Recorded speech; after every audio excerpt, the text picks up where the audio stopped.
Hello friends, ഞാൻ ഇന്ന് 2 ക്ലാസ്മേറ്റ്സിൻ്റെ cover page ഇതുപോലെ എടുത്തിട്ടുണ്ട് കേട്ടോ. ഇത് യൂസ് ചെയ്തിട്ട് നല്ല അടിപൊളി ഫ്രെയിം വർക്കുകൾ കണ്ടാലോ. അപ്പോൾ ഫസ്റ്റത്തെ ഫ്രെയിം വർക്ക് ഇതൊരു സീനറി വെച്ചിട്ടാണ്.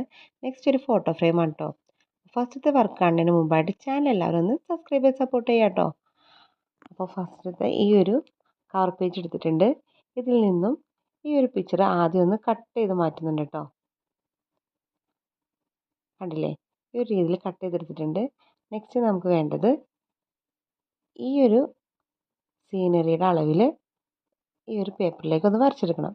അപ്പോൾ സീനറിയുടെ കുറച്ച് പോർഷനും കൂടി ഞാനൊന്ന് കട്ട് ചെയ്ത് മാറ്റിയിട്ടുണ്ട്.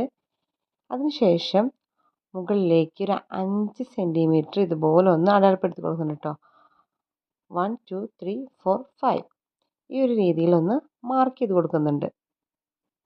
ഇനി നമുക്കിതെല്ലാം ഒന്ന് ഇതുപോലെ ലൈൻ ബൈ ലൈനായിട്ട് വരച്ചെടുക്കാം കേട്ടോ. 4 സൈഡിലും ഇതുപോലെ വരച്ചെടുക്കണം.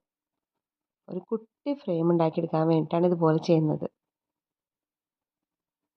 കണ്ടില്ലേ, ഇനി ഇതിൽ നിന്ന് നമുക്ക് 4 സെൻറ്റിമീറ്റർ ഇതുപോലൊരു സ്ക്വയർ ആക്കി എടുക്കാം കേട്ടോ. ഇതുപോലെ എല്ലാം ചേർത്ത് വരച്ചിട്ട് വേണം ചെയ്യാനായിട്ട്. 1 2 3 4 കണ്ടോ, ഈ ഒരു 4 സെൻറ്റിമീറ്റർ വരുന്ന സ്ക്വയർ 4 സൈഡിലുണ്ട്. ആ ഒരു 4 സ്ക്വയർ ഇതുപോലെ ഒന്ന് കട്ട് ചെയ്ത് മാറ്റാം. ഈ ഒരു 4 സ്ക്വയർ കറക്റ്റായിട്ട് കട്ട് ചെയ്ത് കൊടുക്കാം കേട്ടോ. പിന്നെ എക്സ്ട്രാ വരുന്ന ആ ഒരു കവർ പേജിൻ്റെ പോർഷൻസും ഇതുപോലെ ഒന്ന് കട്ട് ചെയ്ത് മാറ്റാവുന്നതാണ്. കണ്ടില്ലേ, ഇതുപോലെ കറക്റ്റായിട്ട് കട്ട് ചെയ്യാം കേട്ടോ. ഇനി നമുക്ക് ഈ ഒരു ഓപ്പോസിറ്റ് വരുന്ന 2 ഭാഗങ്ങൾ അതിൽ ഇതുപോലെ 1 സെൻറ്റിമീറ്റർ അടയാളപ്പെടുത്തിയിട്ട് മാർക്ക് ചെയ്യാം കേട്ടോ. നെക്സ്റ്റ് പുറമേ നിന്നുള്ള ഈ ഒരു സൈഡ് ഒന്നിടവിട്ട് ഇതുപോലെ ചെരിച്ചൊന്ന് വരച്ചു കൊടുക്കാം കേട്ടോ. ഇനി നമുക്ക് ആ ഭാഗം ഒന്ന് കട്ട് ചെയ്ത് കൊടുക്കാനുണ്ട്. അകത്തുനിന്നുള്ള ആ ഒരു കോളത്തിൽ നമ്മളിതുപോലെ ചെരിച്ച് കൊടുക്കരുത്. പുറമേ നിന്ന് ചെരിച്ച് കൊടുക്കുക, പിന്നെ സ്ട്രൈറ്റ് ലൈൻ വീണ്ടും ചെരിച്ച് കൊടുക്കുക.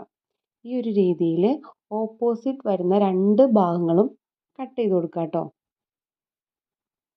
നീളമായാലും വീതി ആയാലും കുഴപ്പമില്ല, പക്ഷെ ഓപ്പോസിറ്റ് സൈഡിൽ വേണം ഇത് ചെയ്ത് കൊടുക്കാനായിട്ട്. ഓക്കെ, അപ്പോൾ ഈ ഒരു ഭാഗത്ത് എക്സ്ട്രാ പോർഷൻ ഞാൻ കട്ട് ചെയ്തിട്ടുണ്ടായില്ല കേട്ടോ. അപ്പോൾ അത് കട്ട് ചെയ്ത് മാറ്റിയിട്ടുണ്ട്. ഇനി നമുക്ക് ഈ വരച്ചേക്കുന്ന എല്ലാ ലൈനിലൂടെ ഇതുപോലെ ഒന്ന് ഫോൾഡ് ചെയ്ത് കൊടുക്കാം കേട്ടോ. നെക്സ്റ്റ് ഏറ്റവും അറ്റത്തായിട്ട് വരുന്ന ഭാഗത്ത് മാത്രം ഇതുപോലെ ഗം അപ്ലൈ ചെയ്തിട്ട് നമുക്ക് നമ്മുടെ ഫ്രെയിം ഒന്ന് ഫോൾഡ് ചെയ്ത് സ്റ്റിക്ക് ചെയ്ത് കൊടുക്കാം കേട്ടോ. അപ്പോൾ സ്റ്റിക്ക് ചെയ്യാനായിട്ട് ഞാൻ യൂസ് ചെയ്തിട്ടുള്ളത് ഫെവിക്കോളാണ്. കണ്ടില്ലേ, ഈ ഒരു രീതിയിൽ ഫെവിക്കോൾ അപ്ലൈ ചെയ്തിട്ട് കണ്ടോ, ഈ ഒരു രീതിയിൽ ഉള്ളിലേക്കൊന്ന് ഫ്രെയിം കയറ്റി കൊടുക്കാം കേട്ടോ. ഇതുപോലെ 4 സൈഡ്സും ഗം അപ്ലൈ ചെയ്യാം. ഫ്രെയിം ഇതുപോലെ ഒന്ന് ജോയിൻ ചെയ്ത് കൊടുക്കാം കേട്ടോ. ലാസ്റ്റ് പോർഷനിൽ 2 സൈഡിലും ഒരേ രീതിയിൽ ഇതുപോലെ ഒന്ന് പൊക്കിയിട്ട് ഉള്ളിലേക്കാക്കി കൊടുക്കുക. കണ്ടോ, ഇത്രയുള്ള പരിപാടി, സിമ്പിളല്ലേ. ഇനി കുറച്ചും കൂടി ഒരു പെർഫെക്ഷന് വേണ്ടിയിട്ട് ഈ ഒരു അറ്റഭാഗങ്ങളിൽ കുറച്ച് ഗമ്മൊന്ന് അപ്ലൈ ചെയ്ത് കൊടുക്കാം കേട്ടോ. ബ്രഷ് യൂസ് ചെയ്ത് ഇതുപോലെ ഒന്ന് അപ്ലൈ ചെയ്യുന്നതായിരിക്കും കൂടുതൽ ബെറ്റർ. അപ്പോൾ നമ്മുടെ ഫ്രെയിം ഇവിടെ റെഡി ആയിട്ടുണ്ട്. ഇനി നമ്മുടെ ഫ്രെയിമിലേക്കുള്ള സീനറിയോ ഫോട്ടോയോ എന്താണെന്ന് വെച്ചാൽ നമുക്ക് ഇതുപോലെ ഒന്ന് വെച്ച് കൊടുക്കാം കേട്ടോ. അപ്പോൾ ഇത്രേ ഉള്ളൂ. ഈ ഒരു വർക്ക് എല്ലാവർക്കും ഇഷ്ടപ്പെടുന്നതായിരിക്കുന്നു. അപ്പോൾ നമ്മൾ ഉള്ളിൽ വച്ചിട്ടുള്ള ആ ഒരു ഫോട്ടോയാണെങ്കിലും സീനറി ഫോട്ടോയാണെങ്കിലും നമുക്ക് ഗം അപ്ലൈ ചെയ്യണമെന്നില്ല. അല്ലാതെ തന്നെ അത് അതിൽ സ്റ്റിക്കായിട്ടിരിക്കും കേട്ടോ. കറക്റ്റ് ലെവലിൽ ഇരുന്നോളും. ഇനി നമുക്ക് രണ്ടാമത്തെ ഫ്രെയിം കണ്ടാലോ. അതിനായിട്ട് ഒരു ബീച്ച് സൈഡ് വ്യൂ ഉള്ളൊരു ക്ലാസ്മേറ്റിൻ്റെ കവർ പേജാണ് എടുത്തിട്ടുള്ളത്. അതിൽ നിന്നും പ്ലെയിൻ ആയിട്ടുള്ള പോർഷൻ ഇതുപോലെ ഒന്ന് കട്ട് ചെയ്ത് എടുക്കുന്നുണ്ട് കേട്ടോ. അപ്പോൾ എക്സ്ട്രാ വരുന്ന പോർഷൻസൊക്കെ ഇതുപോലെ ഒന്ന് കട്ട് ചെയ്ത് കറക്റ്റ് ചെയ്ത് കൊടുക്കുന്നുണ്ട്. അപ്പോൾ മാക്സിമം വീതിയിലും നീളത്തിലാണ് ഞാൻ എടുക്കാൻ ശ്രമിക്കുന്നത്. അപ്പോൾ നമ്മുടെ ഫോട്ടോ വെച്ചിട്ട് അളവോ കാര്യങ്ങളോ ഒന്നും ഞാൻ എടുക്കുന്നില്ല. കാരണം നമുക്ക് എത്രത്തോളം വലിയ ഫ്രെയിം കിട്ടുമോ അത്ര നല്ലത്. ഓക്കെ. അപ്പോൾ അതിന് വേണ്ടിയിട്ട് 4 സൈഡിലും ഇതുപോലെ 4 സെൻറ്റിമീറ്റർ ഒന്ന് മാർക്ക് ചെയ്ത് കൊടുക്കുന്നുണ്ട്. ഓരോ സെൻറ്റിമീറ്ററായിട്ട് 1 ബൈ 1 ആയിട്ട് ഇതുപോലെ വരച്ച് നേരത്തെ ചെയ്ത പോലെ തന്നെ എല്ലാ ലൈൻസും ഇതുപോലെ ഒന്ന് ജോയിൻ ചെയ്ത് കൊടുക്കുന്നുണ്ട് കേട്ടോ. കണ്ടില്ലേ? അപ്പോൾ 4 സെൻറ്റിമീറ്ററാണ് നമുക്ക് കട്ട് ചെയ്ത് മാറ്റേണ്ടത് കേട്ടോ. അപ്പോൾ ഇതിനുള്ളിലായിട്ട് നമുക്കൊരു സ്ക്വയർ കിട്ടിയിട്ടുണ്ട്. ഇനി ഈ ഒരു സ്ക്വയറിൻ്റെ ഉള്ളിൽ 1 സെൻറ്റിമീറ്റർ അകലത്തിൽ വീണ്ടും ഒരു സ്ക്വയർ വരച്ചു കൊടുക്കുന്നുണ്ട് കേട്ടോ. ആ ഒരു സ്പേസിലാണ് ഫോട്ടോ നമ്മൾ ഫ്രെയിം ചെയ്യാൻ പോകുന്നത്. ഇനി 4 കോർണേഴ്സിലുള്ള 4 സെൻറ്റിമീറ്റർ സ്ക്വയേഴ്സ് ഇതുപോലെ ഒന്ന് കട്ട് ചെയ്ത് മാറ്റാം കേട്ടോ.